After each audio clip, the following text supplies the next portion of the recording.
Yo, what's up everyone? Rob here. I hope you all are doing great. Today's episode of the Launch Podcast was done with Sara Krish. Sara is a real life superhero. She does it all. She's the founder of the Cancer Warrior Foundation. She just celebrated 5 years being cancer free. So hell yeah, Sara. She's also a life coach through her business, Get Lit Coaching. She's a spin and yoga instructor. She does it all. We talked about managing energy levels, staying organized as a busy entrepreneur. How to stop feeling overwhelmed when you're super busy in your life. So I learned a lot from Sara. I know all of you will as well. Thank you, Sara, for spending time with us and sharing your story. You are inspiring so many people. And we so appreciate it. You can find Sara on Instagram at TheFlyBuddha. You can find her organization, the Cancer Warrior Foundation, on Instagram at Cancer Warrior Foundation. And you can find her life coaching business on Instagram at Get Lit Coaching. So hope you enjoy my conversation with Sara. She's an amazing human being. And she's definitely making a positive impact in the world. So thank you, Sara. Also, thank you, Pretty Lights, for letting us use your music on our podcast. The song that you're listening to right now is called Finally Moving. We love this song. We hope you do as well. At the end of this podcast, you're going to hear a song called Ghostland by The Palms. So that's another good one. Thank you, Johnny and Ben, for letting us use your music. You can check them out on Instagram at The Palms Music. You can check them out on Spotify, iTunes, everywhere else you listen to music. You can check Pretty Lights out on Instagram at Pretty Lights. Same as Spotify, iTunes, everywhere else. Anyways, I hope you all enjoy this episode. Much love to all of you. We'll see you at the top. Okay. Now that that's just on, don't even worry about it. Don't even look at it. We'll leave it like that. What I've been doing is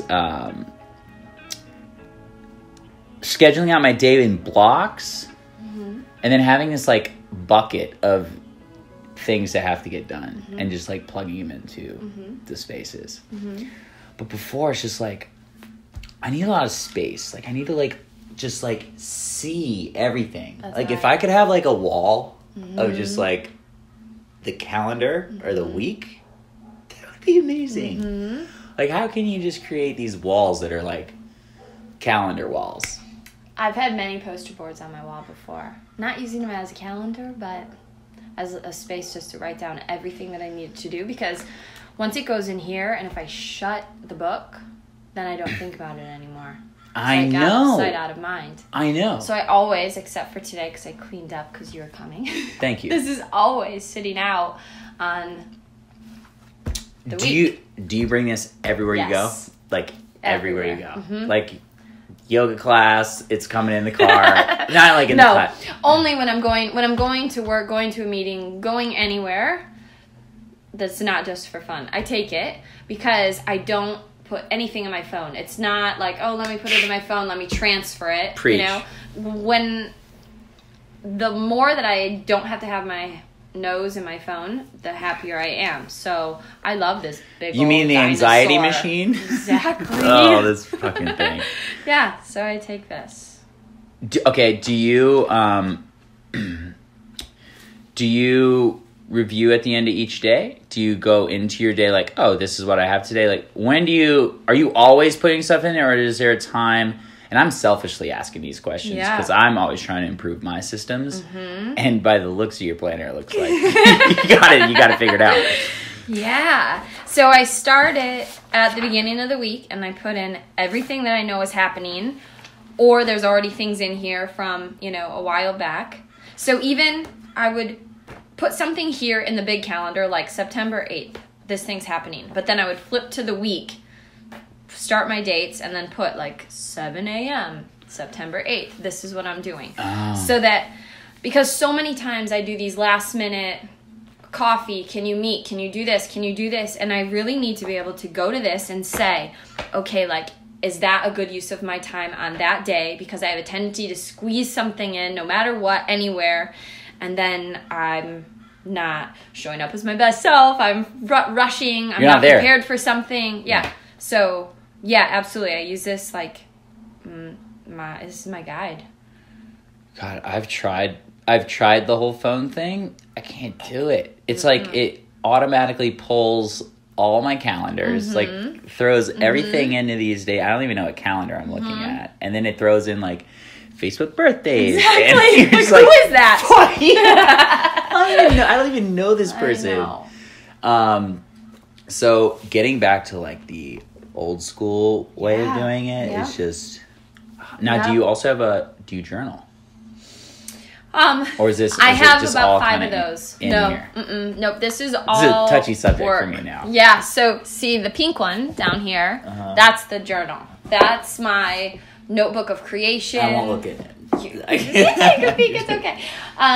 Yeah. This one is like once I create my ideas. So I pull out the pink one to feel creative and inspired. Okay.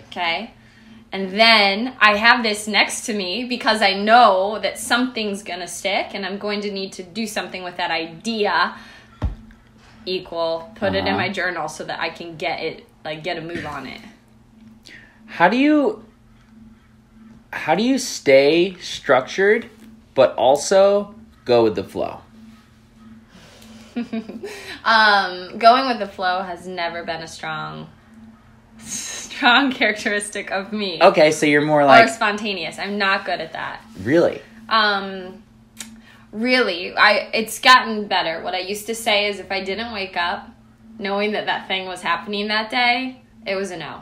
And usually that was social stuff. What do you mean by that? If I woke up this morning and did not know that we were going to sit down at 2:30 and you asked me at 9 a.m., I would say no. Oh, okay. So you're really putting up boundaries for your time. Yeah. That's great. And then it's like it's a headspace, I think, mostly. When I wake up, I know what my day looks like. And it's not that I'm so rigid and routine that I can't break away from that. It's just I have strategically set my day up and then the next day up. Like they all support one another.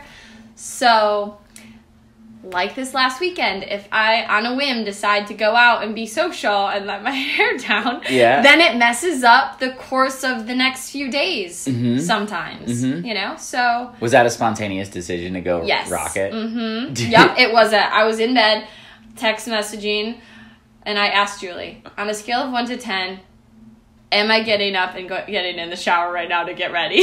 She said, 7, 8, 9, 10, yes, go, boom. And then y'all linked up, and that was it. Yeah. Have you always been like this? Yeah, mostly. And by this I mean like structured, planned out. Yeah, because I think it's the list thing. It's the seeing what I'm up to that fires me up and reminds me, and then that sense of accomplishment as you blow through your list. Yeah, because even though I don't go back into my planner and do the like monthly reflection or weekly reflection, it's really gratifying to take that highlighter, and take my day in chunks and highlight as complete.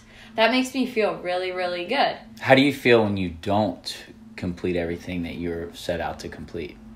Well, this passion planner was a game changer for me because I would then just take it to the next day, and that list would grow, and I wouldn't be as efficient as I could with my time. But as soon as I started putting into the passion planner, it was a commitment to myself and this accountability that if it went in my planner at 11:30 a.m. on a Monday, I did it.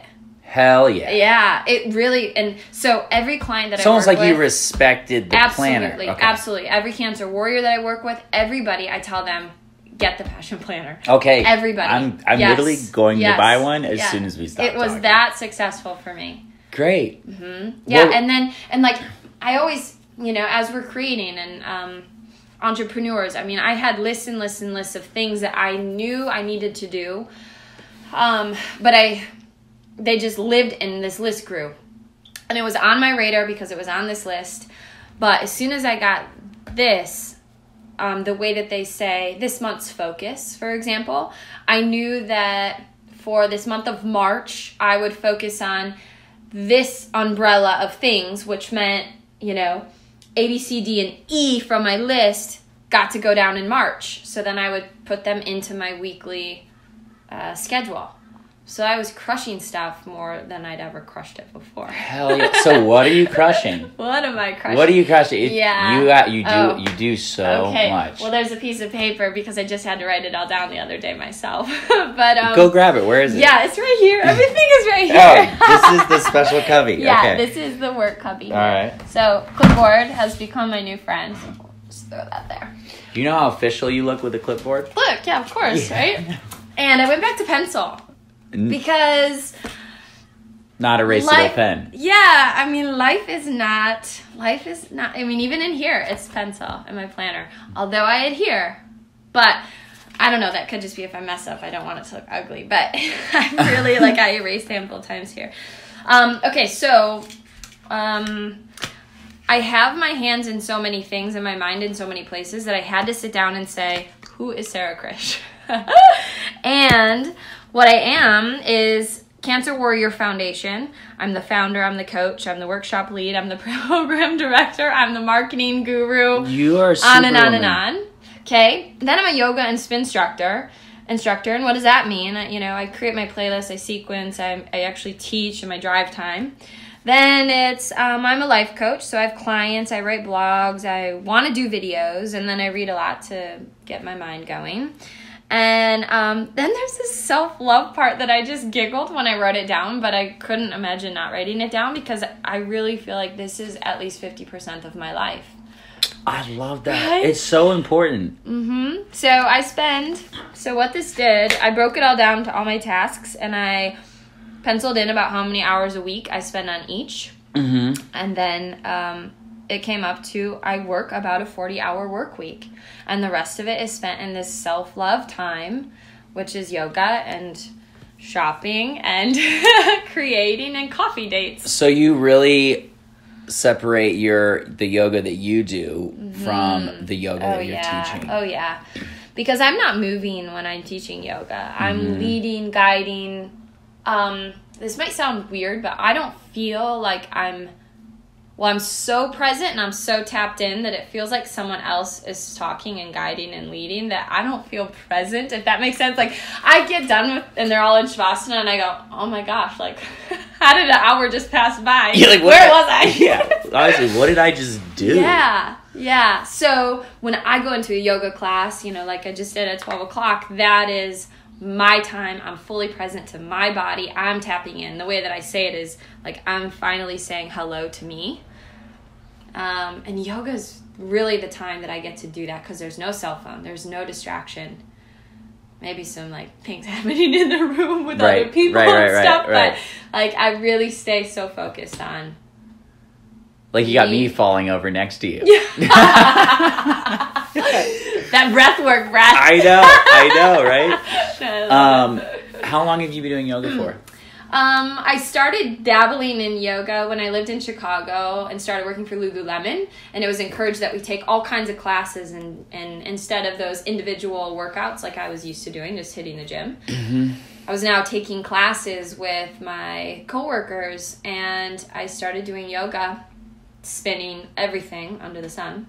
And yoga was something that took me a few years to fall in love with. Because I didn't understand how to move my body. Although I was an athlete and I had always worked out. What sport did you play? I played basketball and I ran track. What position? In basketball, I was a 3. I was the middle hybrid. And then what did you run in track? 200 meter dash. I'm super fast. Oh, why didn't you run the 100?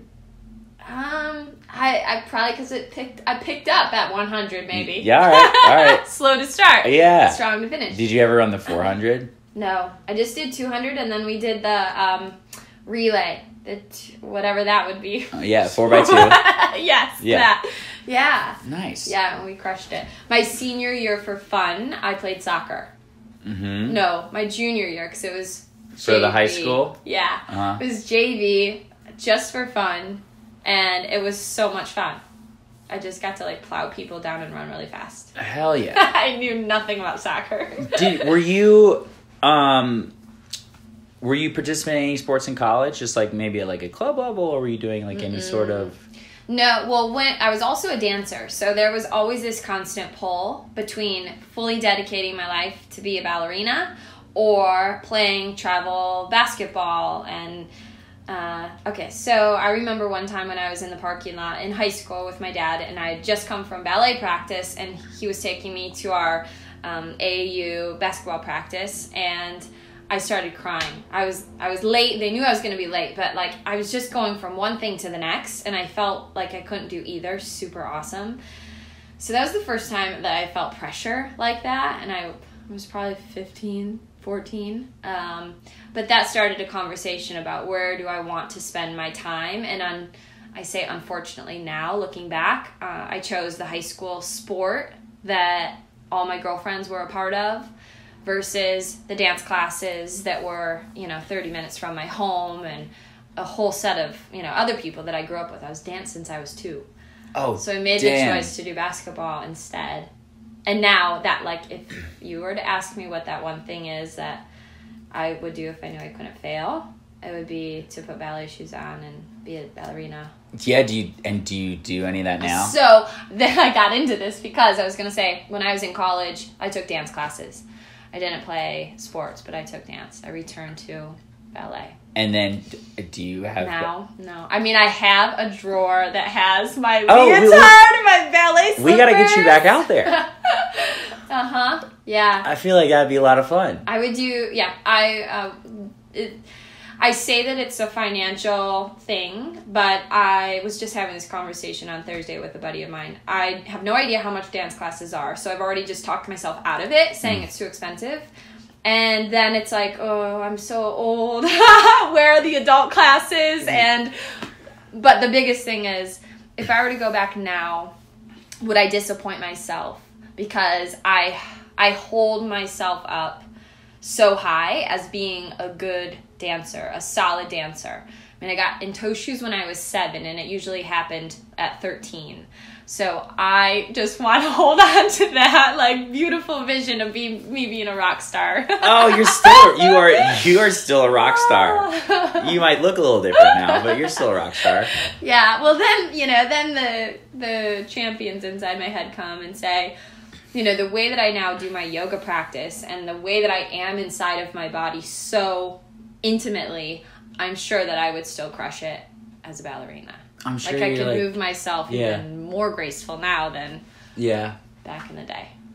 That's so great. I think it's just like tapping into the inner child in all of us, trying to get back to that somehow. And I'm sure you kind of feel that way sometimes when you are doing yoga, because I'm sure there's similarities just like in dance. Yeah, yep. And there is a freedom, right? There's a freedom when you move your body in these weird positions or playful positions. That's free. Because we're all, when I was taking my yoga training, there was a cool comment made that really stuck with me about how we're so used to, walking upright and moving in this direction. And that's really all we do. And maybe we reach up and we reach down, or we stand up and we sit down. So that's our normal movement. But to do like extended side angle and move from side to side, or, reverse things, our body really, really gets excited about that, because it's new movement. It's made to move in all sorts of directions, but we don't honor that. We're always trying to get somewhere. Yeah. And always trying to move forward instead of just like, cartwheel. Which way am I? Yeah. Yeah. Which way to go? Mm-hmm. So I want to talk about Cancer Warrior Foundation. Yeah. Fly Buddha. Get lit. Sara Krish. All of that. All right. Yeah. I think it'd be really cool. I know we were talking. What was that? Like a week ago? Was that a week ago? Yeah. And you were kind of taking me on your journey. Share your journey. Goodness. Yes. Absolutely. We got some time. Okay, so I am 35. I'll be 36 next month. So this is 6 years ago almost. I had moved out to California from Chicago about 2 years. It was 2 years, so I guess 28 years old. And started a new life out here. I was working as a hostess in a restaurant in Santa Monica.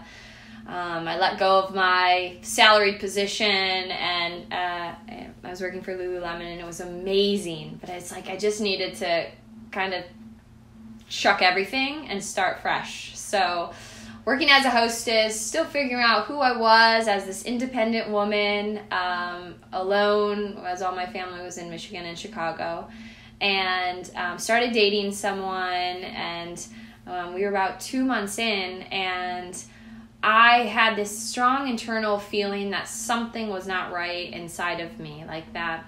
I mean, I think we all have an intuition, but that woman's intuition. So being new to the area, I didn't have a doctor, and I reached out to some girlfriends, and I got a recommendation for an OBGYN in Santa Monica.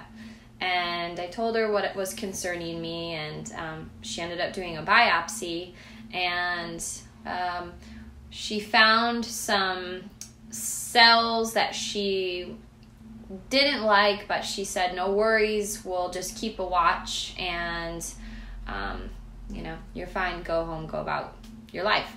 And then somehow we got back in there. Maybe it didn't go as easily as she planned, and I was still having issues, so I went back in for another procedure. And this time, the next morning, she called me and left me a voicemail. I was still in bed at 8:30, and said, I have an 11 o'clock appointment, and I need you to come in. And so because I was having these procedures, my mom had flown out from Michigan, and she was staying with me, and she was down the street doing laundry for me. So I got that voicemail. I called my boyfriend at the time. I called my mom. We all got together, and we went up to the doctor's office, and there's already that knowing, right? Something isn't right. This sounds very urgent. And we kind of talked about it in the car, like, we'll handle whatever it is. And we had to call my dad, too, back in Michigan. And whatever it is, we'll handle is what he said. And so when we got there, she invited us into her office, not an exam room. Again, another knowing that something was very serious. And my mom and I sat at the other side of the desk, and my boyfriend was over on the corner, and she just came out and said it. You knew, Sarah, you knew that something was up. I didn't want to believe it. It's cancer. You have cervical cancer.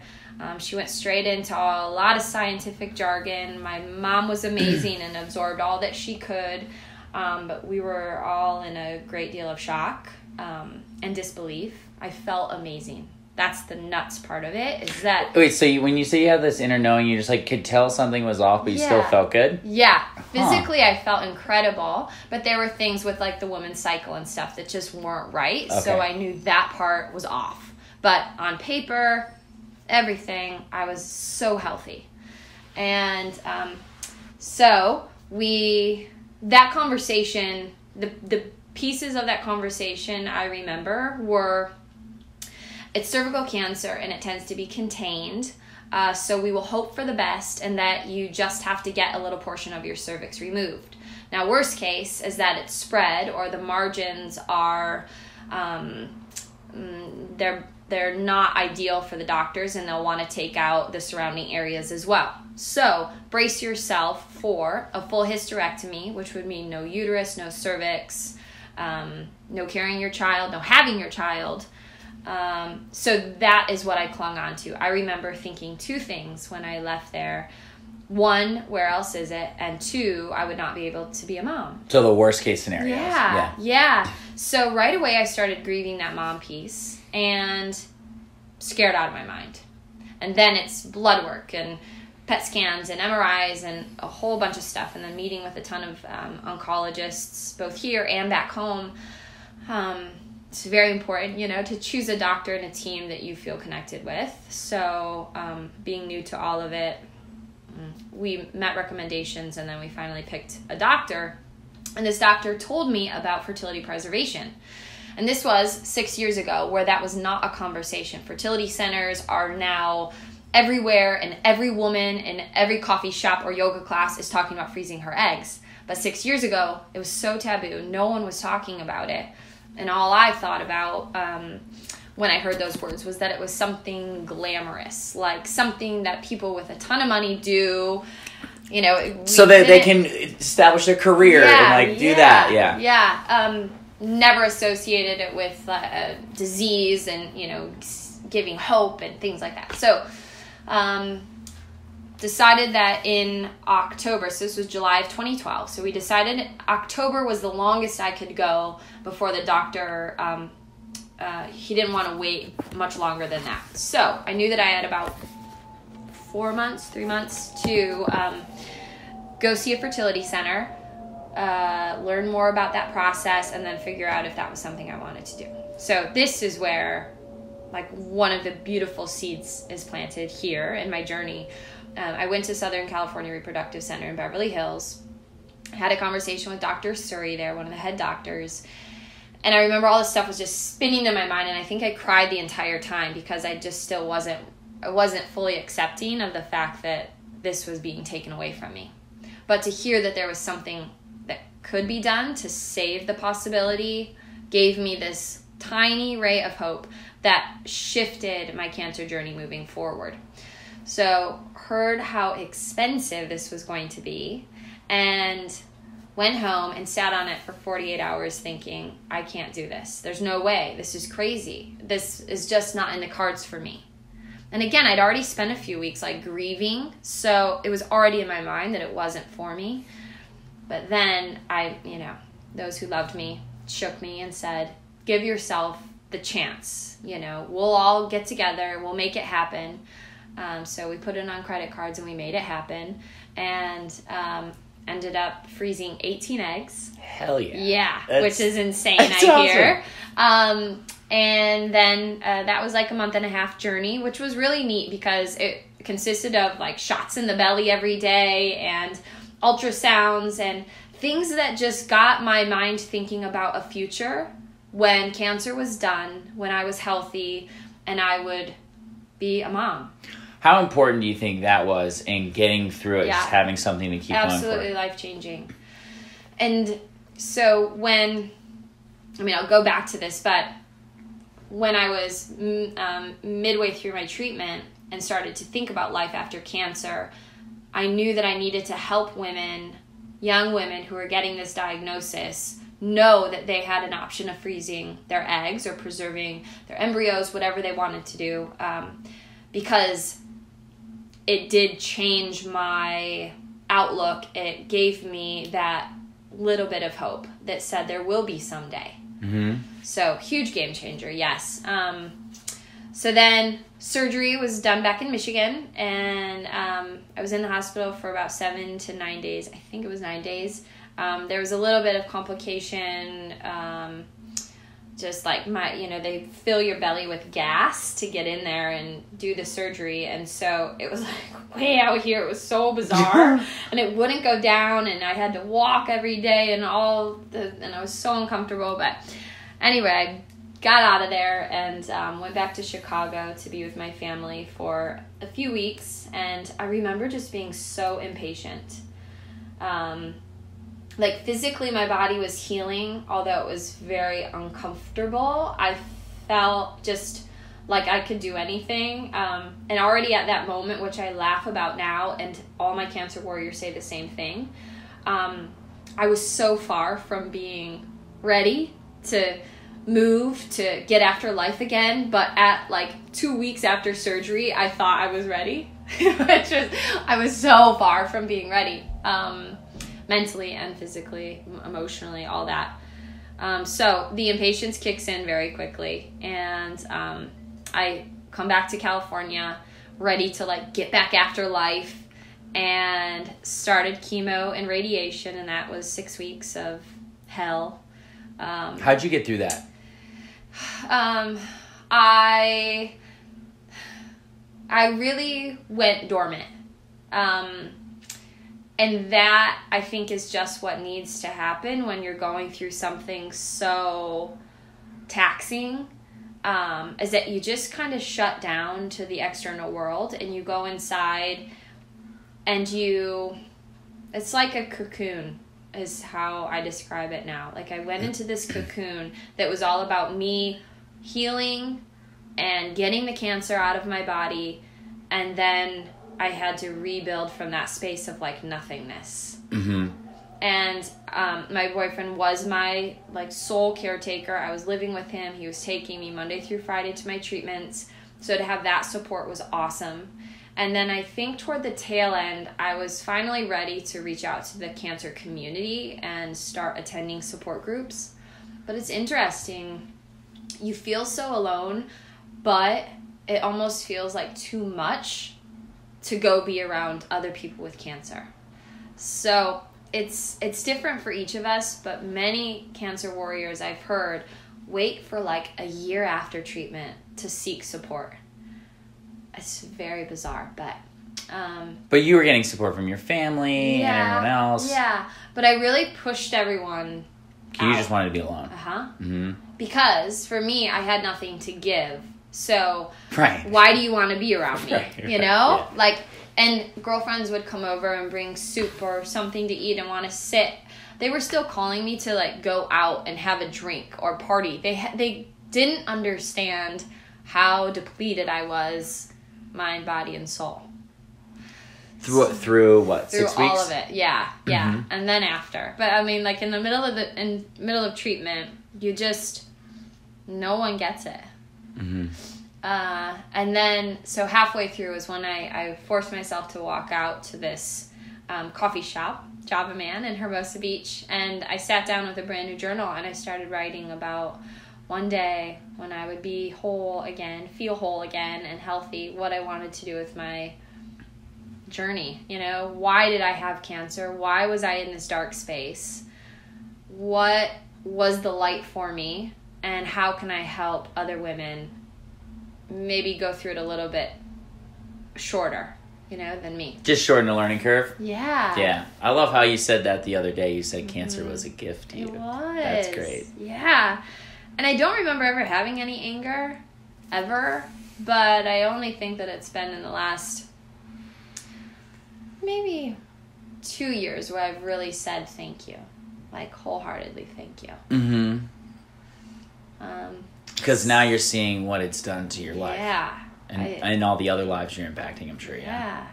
All the things that it called into my life that would not have been here otherwise. Mm-hmm. Including me, this version of me. Mm-hmm. Who I could not have tapped into unless I saw the bottom of the well. Mm-hmm. And climbed myself up. Mm-hmm. You know?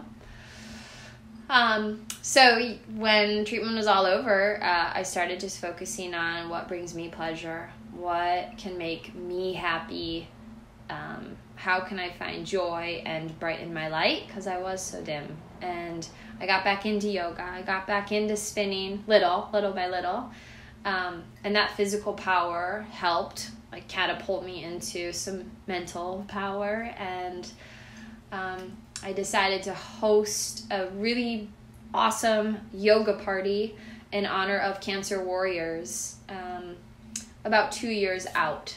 So this was in 2014. And that was our first Get Lit yoga party hosted by the Fly Buddha. Woo! And it was on the Redondo Pier. I cannot wait to share this logo with people. This is such a sick logo. Okay, keep going. Yeah. So the Fly Buddha, I mean, the name was, for me, I felt like a badass. I felt like a badass that I had... Because you are. Thank you. Yeah. That I had moved myself from point A to what felt like point Z, you know? I'd come so far. So there was like a badass gangsterness. You have to be rough and tough in order to find that fight. But then there was also this enlightenment, this awareness, this spiritual aspect that had been growing and enhancing inside of me. So then Buddha felt perfect. So it's like the badass enlightened one. Yes. So we ran the Fly Buddha as an inspirational brand for a couple years, and made shirts and just spread the word, and we're having yoga parties once a month and calling in all these amazing cancer warriors, and they were asking for more. So I established a foundation. We created a 501c3 from this brand and started collecting donations and giving free services to cancer warriors. And at that time, it was young women who had just been diagnosed who wanted to freeze their eggs or preserve their fertility.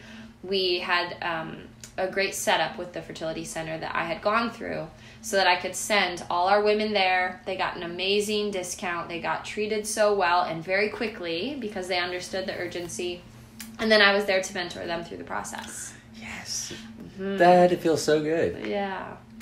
And then after doing that, there was just many more types of women that were coming in that needed all kinds of other things in addition to this one little niche-y fertility preservation piece. So I decided to expand and bust out of our box and service more women and do more of the things that I love doing, which was the goal setting, the life coaching, spin parties, continue the yoga.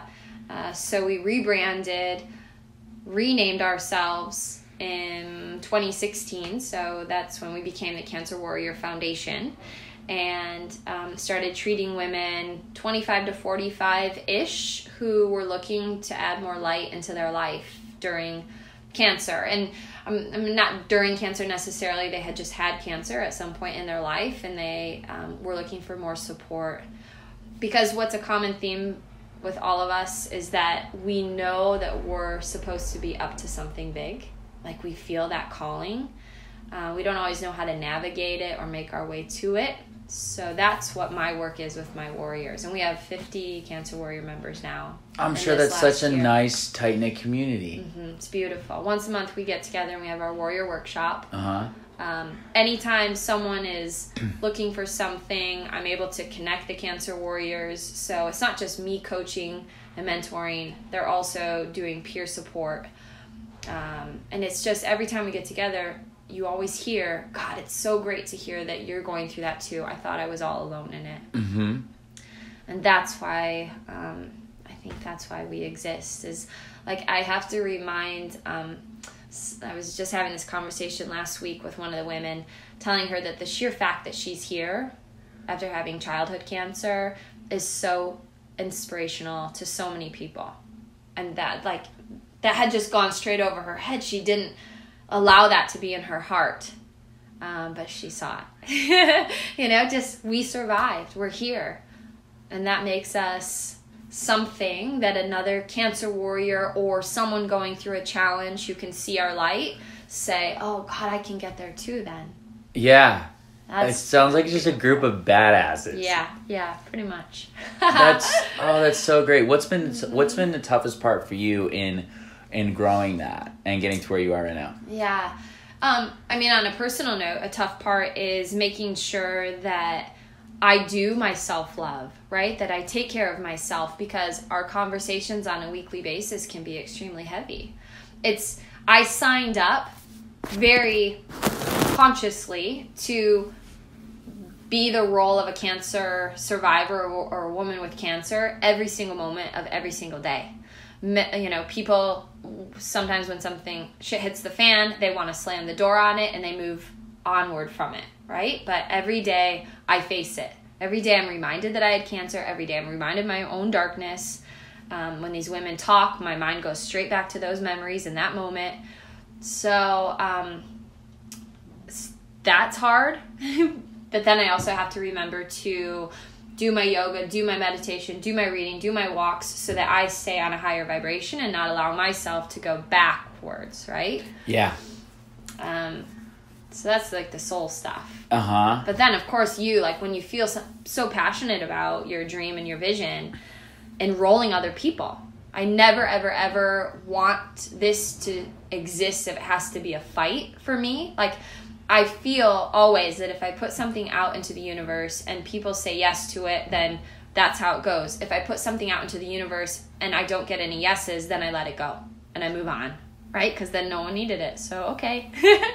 But, it's very is a vulnerable state to put yourself out there to say, hey, look, guys, this is what I'm giving. This is what I'm providing. This is what I feel called to do. And I really hope that so many women say yes to me, to this, to their light, you know? Oh, man.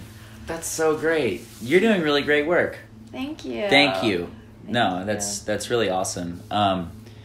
When it comes to, I guess, where do you see this kind of going from where you are now? I mean, you're just gonna want to help more people, I'm sure. Yeah. So because I feel like your vision is just like growing like this. Yeah. It just keeps getting bigger, which is really inspiring. Yeah, and it's like with more successes, my dreams get bigger. Mm-hmm. Because my confidence is building, more people are saying yes, and then the vision enlarges. So we just had our first annual Heart of Gold Gala on February 17th. Mm-hmm. We had 150 plus people show up. We raised $34,000. We had 17 cancer warriors gather, plus their most special supporters. So this last week, I've been sitting down with my team saying, okay, like, it just got proven to us that people are watching, people believe in us, people need us. So now what's next? Where do we go from here? And I've been daydreaming for the last week about where do we go from here.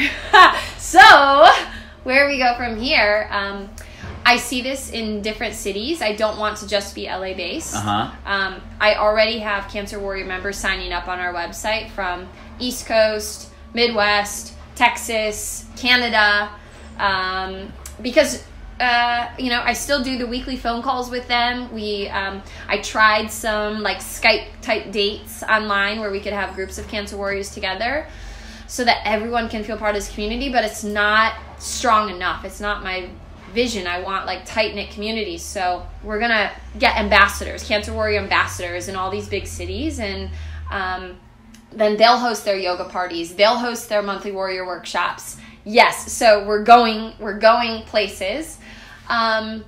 And then I've got this awesome idea about a yoga program, because right now we collaborate with different yoga studios just here in LA, in the South Bay area in particular, because they've supported those yoga parties that I had for the last 3 years, sending their instructors to teach it. So we love them, they love us. They've said yes to anything that I need, and I don't have those relationships outside of this area. So how can I grow my yoga program so that our cancer warriors can continue to get free yoga memberships? So my wheels are spinning about that. I think, then retreats, these women, I had an opportunity of going on a retreat in October to Tulum, and it really planted a seed for me to have this type of yoga focused, get lit type vibe retreat at least once a year for our cancer warriors. So retreats are a big one in my mind. I want to come. You can teach breathwork. Yes. That would be great. I think community is so important for, us as human beings. Yeah. It sounds like community is the core of what you're doing. Can you speak to why you think community is really important? Yeah, I think for sure. From your perspective, and then also just for like humans in general. Yeah. I say that I was seeking something in the beginning when I created the Fly Buddha, and that was people to lean on, people to hold me. I knew well enough that I couldn't do it alone. So I called for them and they showed up and I got to lean, and then somewhere along the 3-year journey I got to beautifully morph into the one that got to be the strong pillar that people got to lean on. So I've seen both sides of how important it is to have like-minded people come together, and it's this constant give and take and give and take. So I guess that would be my answer to why community is so important. We are not meant to be in this world alone. We have so much to give to one another, and then so much fulfillment when we're able to give. So that ebb and flow and give and take, I think, makes the world go round. It does. Yeah. There's a big difference because I spend most of my time alone, now. In my current state, I spend a lot of time alone, and I really love it. Really love it. Like physically alone. I have my phone calls, 2 days a week. I'm filling them up with my cancer warriors. I do my emails. I do my social media. Like, people are around, and I feel that. But physically, I am alone probably 60% of my days by choice. And that's because... Probably because you need it, yes, right? Yes. So there is this, lonely, and then there is aloneness. And I really think that it's a beautiful space to be in where I'm super good alone and don't feel lonely. But I have this safety net of my community, so I know that at any point I need a human, I need interaction, I need connection. I can reach out and they're there. Isn't it? Yeah. Let's vibe on this for a second. Yes. Have you always been like that? Like, have you had to learn to be alone, or was this kind of as a result of what you're building and everything else? Because my whole life, I've always had to be with other people. And then when I'm alone, like, I feel lonely. Yeah. But then in coming out here and doing what we're doing, I've gradually learned how to be alone. And then you feel like you have this like new toy where you're just like, you're having your own experiences that you've never had before. Like, I went to a concert alone. Wow. Yeah, I know. But like 6 years ago, I was like, well, look at that guy who's like alone at the concert. Like, why doesn't he have any friends? Now I'm on the other side where it's like, I just wanted to come see this band. Yeah. It's It's interesting. I haven't really thought about it. So when I was younger, I remember moments of feeling alone. I do remember that. I remember in college when I went away for 1 semester, and away just meaning like a 3-hour drive, but I remember feeling lonely then. So I guess I would say that I've been in this home for 3.5 years, and I came here seeking a sanctuary, seeking a space where I felt so good and solid with just me. And I've certainly created that. You have. The vibes in here are like top notch. Yes. So I think it's safe to say that it's something pretty new for me. I think that it would be in the last few years. And it took me getting both of my feet on the ground. And when I say like get on the ground, I'm not from here. It always felt like it was a vacation that I was on. I felt like it was someone else's life I was living. I, spent a lot of time in someone else's life, like when I was in a relationship, instead of establishing my own. So I feel like there are roots now that drive from my feet down into this Redondo Beach community or South Bay community. And every time I go out, I see someone I know. I come back home and I'm so excited to be here. And I know that world is out there for me if I need it. That's new. Hell yeah. That's so awesome. It's, I think you probably give so much of yourself to, whether it's teaching yoga or spin or you're, with what you're doing with your community. And then you have to go into a cocoon and you have to like spend that time too, because then you can go back and give more of yourself. Absolutely. Otherwise you just become depleted. Absolutely. I think I'm an introvert who can be an extrovert. Really? You think you're an introvert? Really? Yeah. Wow. Okay. And I say that because, well, I don't know. Maybe I'm growing. Maybe I'm growing over to the other side of it. But I just know that it is so depleting for me to be in a crowd for more than like a 2 or 3 hour stint of time. So this here, my home, is my like touch point, my refuel.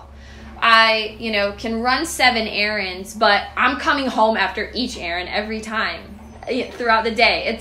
I laugh because I recognize it as I'm doing it, but I just say like, well, Sarah, this is just what makes you most happy. Like, this is what keeps you going. I've never been one to like chuck everything in my trunk and be gone for a full day and then come home when it's dark. I can't do that. See, that's like me. I can't Like, do I got it. my plates, everything else that I need for the day. Oh. Sometimes I'm packing snacks. Like, I don't know. I don't know where life's going to take me. I that interests me. But I don't know what that is about me. I've really just recognized it lately, and I find it to be comical. Well, I think it's just important that you understand how you work best. Yeah. And where you get your energy from. Yeah. Because I think once you become that self-aware, then you can kind of like start playing the game where you're like, all right, well, I'm going to set myself up for success because this is how I operate. Yeah. best. Yeah. I mean, going back to the planner, I had to do some trial and error in the beginning, thinking I could do, yoga at this time, a session at this time, a phone call at this time. And I really tried to just jam pack all of my work into my days. And I quickly found out, for example, that after I have a long day, teach spinning, teach yoga, and I'm driving home, I cannot hop on the phone to have a client call. No. No way. Like, And I tried it for many, many, many weeks. And then I just recognized, like, God, I'm really having to turn myself on, like really having to work hard to be present, to be on. And I would, I'd come home, I'd sit on the couch, I'd like grab a super quick snack and then make the call.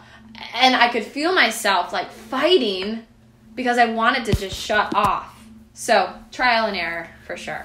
oh, But yes, now I know. I know that I love yoga at 9 o'clock in the morning. I know that I will not take I will not pick up a subclass at 7 in the morning. I will not do an early coffee date at 8 in the morning, because those 2 hours when I wake up every morning before I go to yoga are so precious to me, because I know exactly how to set myself up to have the most amazing day. That's great. That's so great that you know that. I think one thing I've struggled with in the past, and from time to time still struggle with, is like, you can need to be so excited about something. Like, maybe you're so excited about helping other people that you are willing to throw everything in a day and sacrifice you at the end of the day. Yeah. And then you get to a point where you're just like, ugh, I can't do it anymore. Yeah. Like in social situations, I think about my dad, and my dad has always, as long as I can remember, when he's ready to go, he goes. There's no guilt, I should stay, blah, blah. It's like, I've hit my wall, I'm out. And now I feel myself turning into that. And I think it is just a self-awareness. And for me, it's like, if I can't give you my best, I don't want to be here. So I'm going to go. So when I'm out with friends or whatnot, I always love to be like, I can get my own Uber, I can drive. Like, I'm so aware of when I'm my best self, and I don't want to be anything other than that. So again, maybe that's why I love to retreat back home, to refresh, to refuel, and I can head back out for round 2 or whatever. But You're Superwoman. no. But it's just so important that you understand where you get your energy from. Yeah. So what advice would you have for people who may feel like they are putting too much on their plate, or they are maybe feeling overwhelmed to like figure out how they operate best? Getting it out of your mind, body, soul is step 1. So if there are, constant thoughts, constant to-dos, that's more energy that is depleting you. So I always suggest starting with writing down everything that's in your head. And that could be a journal practice on, a daily basis, or just taking a moment to brainstorm all the stuff that you feel you have to do. Because sometimes it's just a feeling, because we haven't done anything with the thoughts in our mind, but worry about them or let them rattle around in our head. So it creates a lot of stress and anxiety that we're not accomplishing anything.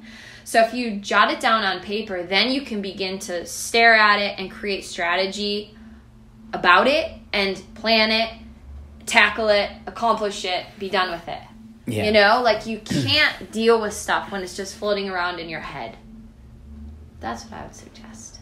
Hell yeah. That's great. And then, along the way, if stuff still feels, like there's high anxiety or stress about it, just look at each one of those, I'll say, like, fear-based thinkings, and see if it's realistic or not. Is it something truly worth fretting about? Is it something that you can create a game plan about? Or is it something that's just taking up space in your mind as like a dumb chatter that we can work to let go of? Those dumb chatters. I know. Speaking of dumb chatters. Yes. So you talked about meditation earlier. Yes. What does your meditation practice look like? How has that helped you in your journey? Yeah. And yeah. Going to my yoga mat is 100% the way that I work out all of my stuff, or I get present. I get present. So that is my meditation. Sometimes I will wake up in the morning. I set my alarm for 6:30 every day, and I'll fly out of bed. I'm always ready to go. But I'm not ready. What time do you go to bed? 10. Okay, I'm just curious. I sleep well. Good.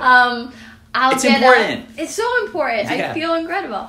But I'll get up, and I'm like, physically I'm not ready to move, mentally I don't have much pinging me yet, but I'm ready to start my day. So I'll come out and I'll sit on the couch and I'll just sit here and I'll like stare into space and I'll fully be until like things start to fire.